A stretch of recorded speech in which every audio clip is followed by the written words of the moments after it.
Kamiyembro! Welcome sa mundo ng mga kooperatiba. Narito ang mga dapat mong malaman bago ka sumabak sa iyong mga tungkulin.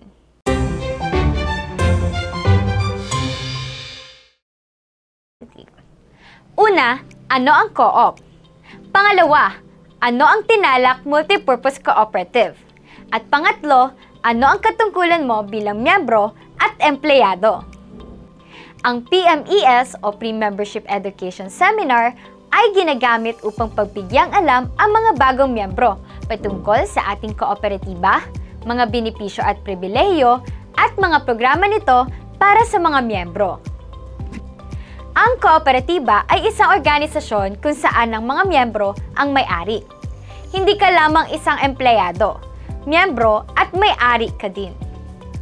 Ang mga bumubuo ay may iisang layunin. Ang mga direktiba at desisyon ng isang kooperatiba ay pinagbobotohan upang mapagkasunduan ang layuning ito.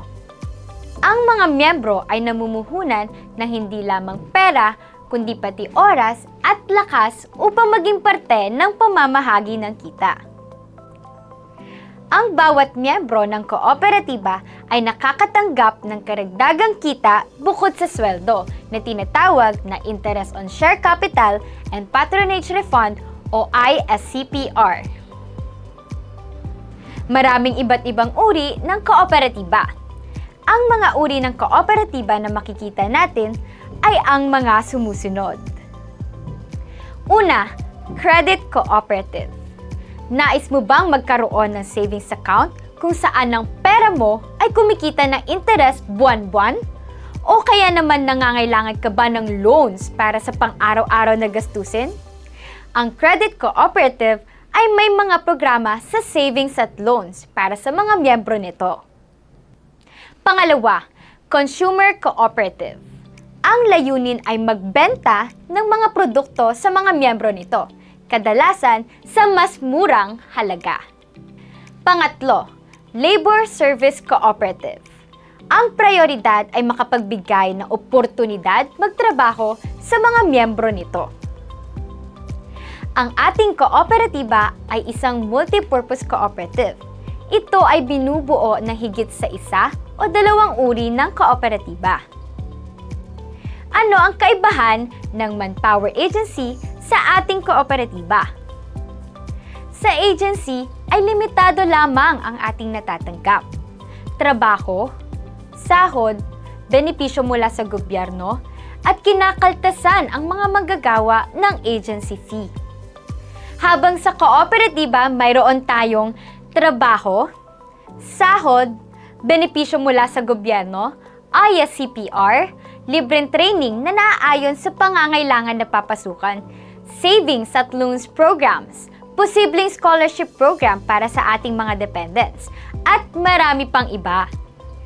Bilang isang kooperatiba, tayo ay sumusunod sa 7 universally accepted cooperative principles na gabay sa lahat ng kooperatiba sa buong mundo.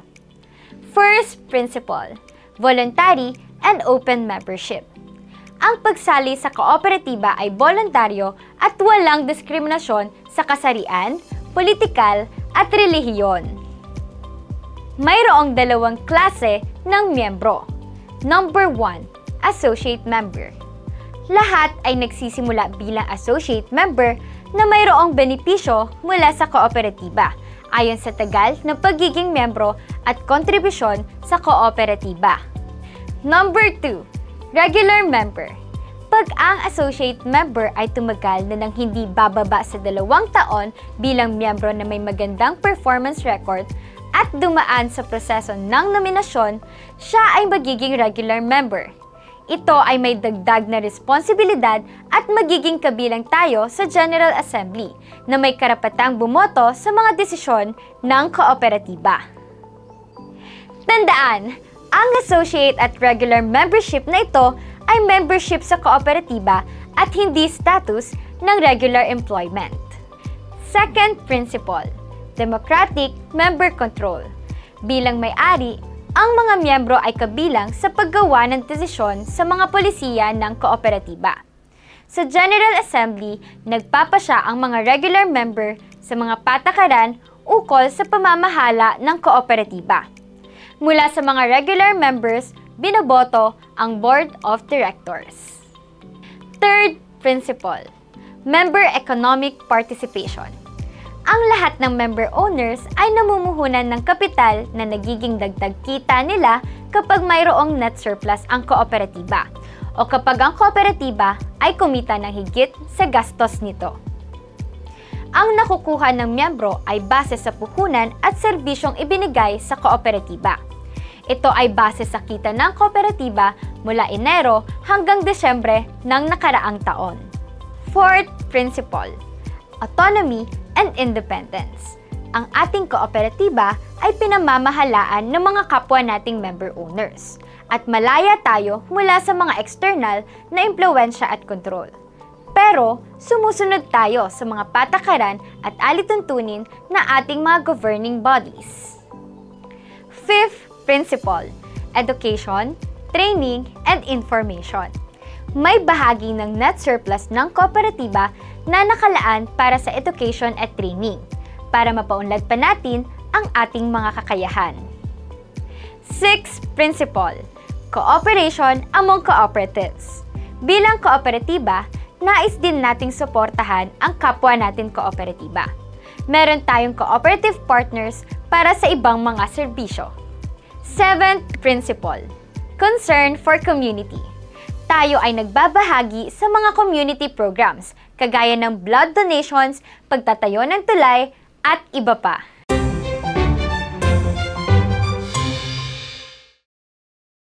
Mag-recap tayo sa mga natutunan natin tungkol sa kooperatiba. Ang kooperatiba ay binubuo ng mga miyembro na nagtatrabaho at nagtutulungan patungo sa iisang layunin. At ang mga miyembrong ito ay mga may-ari din. Sila ay namumuhunan ng oras, lakas, at pera na nagbubunga sa pamamagitan ng pagbabahagi ng kita. May iba't ibang uri ng kooperatiba at ang isang kooperatiba ay maaaring buuin ng 2 o higit pang bilang ng kooperatiba na tinatawag na multipurpose cooperative. At sa kooperatiba, ikaw ay ginagarantiya ng trabaho, sahod, at benepisyo mula sa gobyerno kagaya sa mga agency. Pero sa kooperatiba, ikaw din ay makakatanggap ng Interest on Share Capital and Patronage Refund o ISCPR, trainings, savings at loans programs, scholarship grant para sa dependents, at marami pang iba. Ang 7 prinsipyo ng UACP na sinusunod ng ating kooperatiba ay: First principle, voluntary and open membership, kung saan may associate member at regular member. Muli, tandaan, ang associate at regular membership na ito ay membership sa kooperatiba lamang at hindi ang status ng regular employment. Second principle, democratic member control. Third principle, member economic participation. Fourth principle, autonomy and independence. Fifth principle, education, training, and information. Sixth principle, cooperation among cooperatives. And seventh principle, concern for community.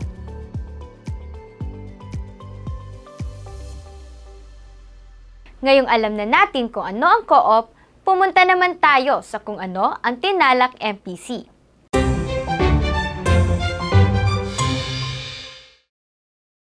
Ang Tinalak ay isang multipurpose cooperative. Ito ay naitala sa ilalim ng Cooperative Development Authority noong February 5, 2014. Nakabase ito sa D1, 2nd floor FG Building, Aradaza Street, Lagao, General Santos City. Ang Tinalak Multipurpose Cooperative ay nagbibigay serbisyo sa industriya ng manufacturing, managed services, logistics, at agribusiness. Ang layunin ng ating kooperatiba ay magbigay inspirasyon para sa makabuluhan at ganap na pamumuhay ng ating mga miyembro sa pamamagitan ng pagbibigay ng maayos at may dignidad na trabaho at mga dagdag na benepisyo na naibibigay sa mga miyembro upang umunlad ang ating buhay. Ang ating kooperatiba ay mayroong 5 prinsipyo para maisabuhay ang ating layunin. Una, miyembro ang sentro. Ang ating mga programa at desisyon ay nakaangkla sa ikabubuti ng bawat miyembro. Pangalawa, pangkalahatang kabutihan. Ang bawat direktiba ay para sa pag-unlad ng karamihan at hindi ng iilan. Pangatlo, pagkukusa at responsibilidad. Ang lahat ng miyembro ay inaasahang kumilos ng naaayon sa layunin ng kooperatiba upang sama-samang umunlad ang bawat isa. Pang-apat, malasakit sa kapwa. Ang kooperatiba ay nakikisama din sa komunidad nito sa pamamagitan ng mga livelihood programs, medical missions, educational assistance, at ibang tulong. At pang-lima, kahusayan sa sarili. Ang lahat ng miyembro ay inaasahan ng kooperatiba na magbigay ng kalidad ng trabaho upang kasabay ng pag-unlad natin ay umunlad din ang kooperatiba at ang ating mga kliyente.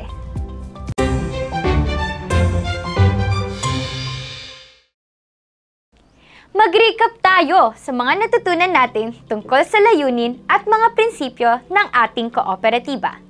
Ang layunin ng ating kooperatiba ay magbigay inspirasyon para sa makabuluhan at ganap na pamumuhay ng ating mga miyembro sa pamamagitan ng pagbibigay ng maayos at may dignidad na trabaho at mga dagdag na benepisyo na naibibigay sa mga miyembro upang umunlad ang ating buhay. Ang ating kooperatiba ay mayroong 5 prinsipyo para maisabuhay ang ating layunin. Una, miyembro ang sentro. Ang ating mga programa at desisyon ay nakaangkla sa ikabubuti ng bawat miyembro.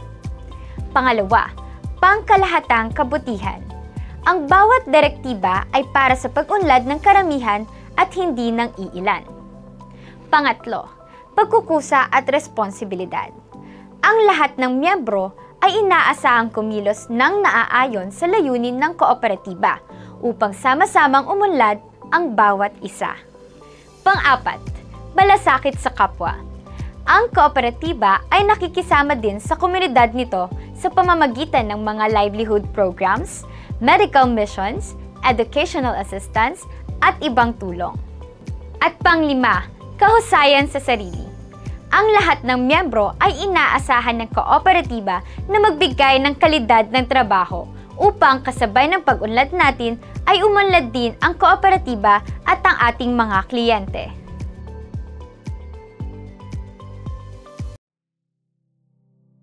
Okay ka pa ba kamiyembro?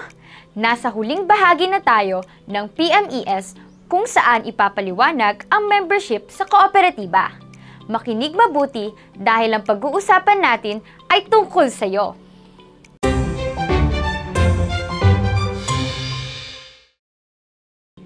Sa ating kooperatiba, ikaw ay miyembro may-ari o member owner dahil sa iyong inambag na puhunan o share capital.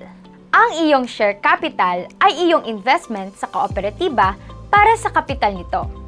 Ang share capital na ito kapag lumaki ang negosyo at magkaroon ng net surplus ay kumikita ng pera na ibinabalik sa mga miyembro.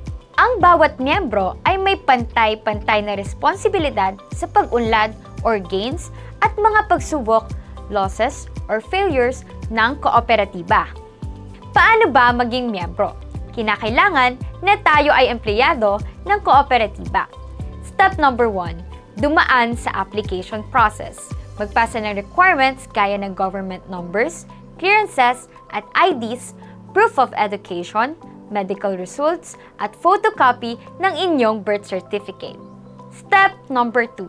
Magbigay ng kalidad na serbisyo sa co-op at kliyente.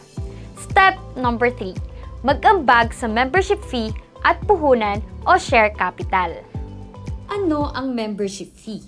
Ito ay nagkakahalaga ng 500 pesos at ito ay hindi nare-refund. Pag ang miyembro ay nag-resign at bumalik muli kahit kailan, hindi na siya sisingilin ng membership fee. Ang 500 pesos ay ibinabawas kada sahod sa halagang 5% ng sahod hanggang mabuo ang membership fee. Ano nga ba ang puhunan o share capital? Ito ay nagkakahalaga ng 10,100 pesos. Ito ay kumikita tuwing may surplus gaya ng nabanggit kanina. Ito ay kinakaltas sa sahod pagkatapos makumpleto ang membership fee. Hindi nagsasabay-sabay ang kaltas ng membership fee at share capital. 5% ng sahod kada cutoff ang ibabawas hanggang mabuo ang 10,100 pesos. Kapag ito ay buo na, automatic na titigil na ang pagkaltas nito sa sahod. Tandaan na ang share capital ay refundable o ibabalik sa miyembro kung siya ay magpasyang umalis sa kooperatiba. Tayo ay hindi lamang miyembro ng isang kooperatiba. Tayo din ay empleyado ng isang negosyo. Ang ating kooperatiba ay nagbibigay ng serbisyo sa mga kliyente nito kapalit ng pera, kaya ito din ay isang negosyo. Bilang empleyado ng co-op, tayo ay sumisweldo kada cut-off mula sa kinikita ng kooperatiba sa mga kliyente nito. Bilang miyembro, ikaw ay nakakatamasa ng mga benepisyo ng kooperatiba, kagaya ng ISCPR, loans at savings programs, medical claims, at maaaring maging benepisyaryo ang iyong dependents ng scholarship grants ng kooperatiba. Ang pagiging miyembro at empleyado natin ay hindi maaaring paghiwalayin. Kung miyembro ka ng co-op, ikaw ay nagtatrabaho pa rin sa naturing na co-op. At kung ikaw ay nagtatrabaho sa co-op, ikaw rin ay miyembro nito. Ano ang gampanin bilang miyembro? Punan ang membership fee at share capital. Magbigay ng kalidad na trabaho sa kooperatiba at kliyente. Makiisa sa pagtitipong pang-kooperatiba. Tangkilikin, suportahan at protektahan ang kooperatiba. Ano naman ang gampanin bilang empleyado? Tayo ay may responsibilidad na magbigay sa mga kliyente ng ating kooperatiba ng kalidad na serbisyo. Kapalit ng ating serbisyo, ang ating kooperatiba ay nagbibil at nangongolekta sa mga kliyente upang mapasweldo ang mga worker member owners nito. Bilang miyembro ng kooperatiba, ikaw ay magsisimula sa associate member at magiging regular member pagkatapos ng 2 taon ng pagiging butihing miyembro.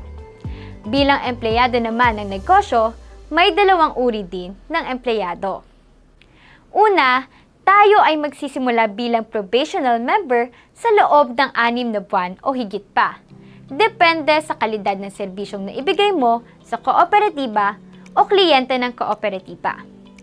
Kung sa loob ng 6 na buwan, ikaw ay nagpakita ng magandang performance, ikaw ay gagawing regular na empleyado na may dagdag kita at benepisyo. Sa ating kooperatiba, tayo ay mayroong mga member supervisor. Sila ang nagre-representa ng ating kooperatiba sa ating mga kliyente. Kapag may concern ng kliyente o tayong mga miyembro tungkol sa ating patrabaho o trabaho, ang gampanin ng isang MS ay maging tulay ng mensahe sa gitna ng kooperatiba, kliyente at mga miyembro. Ito ang tinatawag natin na Statement of Members Account o Payslip. Dito makikita ang computation ng sweldo, deductions, benepisyong mandato ng gobyerno, pati ang ating mga ipon at utang.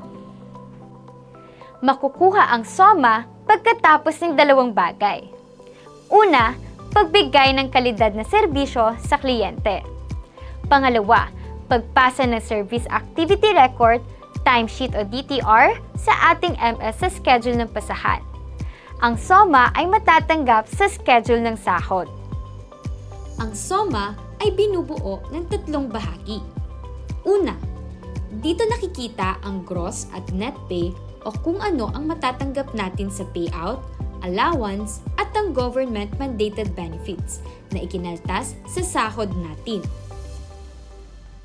Pangalawa, ito ay acknowledgement receipt kung saan makikita natin ang mga kaltas kung tayo ay nag-loan sa Partner Credit Cooperative, ang ating savings at ang ating ipon na share capital. Pangatlo, Ito ay summary na may kopya natin at kopya ng office. Ang kopya ng office ay kinakailangan pirmahan at ipasa sa opisina. Inirekomenda na itago ang kopya natin upang tayo ay may binabalikan kung may tanong sa ating payout.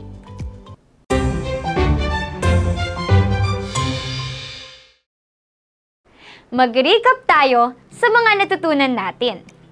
Ikaw ay isang member owner na nagbabayad ng membership fee na 500 pesos at share capital na 10,100 pesos.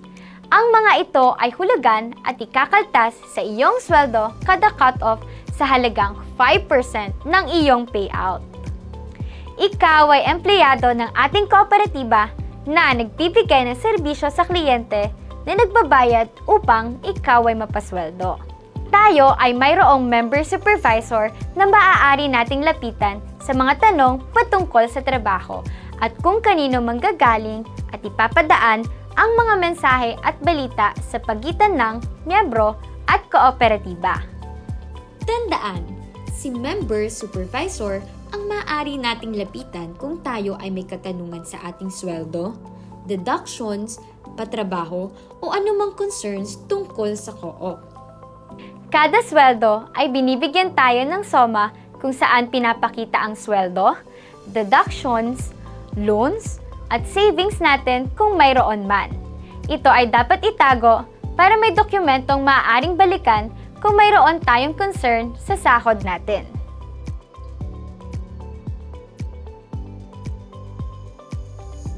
At dito na nagtatapos ang ating PMES kamiyembro. Para sa mga karagdagang katanungan, maaari lamang na tayo ay magtaas ng ating kamay.